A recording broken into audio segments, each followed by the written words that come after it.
When released in 1960, director Kim Gi-young's The Housemaid was a huge hit in Korea, but the film didn't get much attention outside of Korea, and as the decades passed, The Housemaid largely disappeared. In 1971, Kim Gi-young revisited the story again with Woman of Fire, and he did it again 11 years later with his film Woman of Fire 82. By the 1990s, a new generation of Korean filmmakers had discovered those remakes, mostly on well-worn VHS tapes in thrift stores. But this original version of The Housemaid remained MIA, and here's why.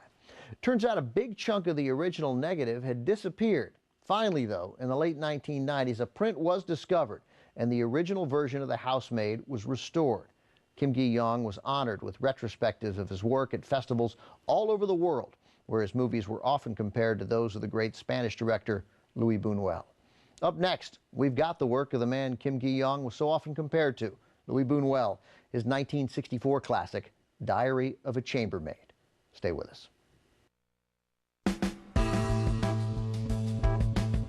Tonight on Turner Classic Movies, Jean Moreau finds the upper crust a little crumbly in Diary of a Chambermaid. Then Leslie Howard takes up balcony climbing in Romeo and Juliet. And Lana Turner scales the ladder of success by leading a life of her own.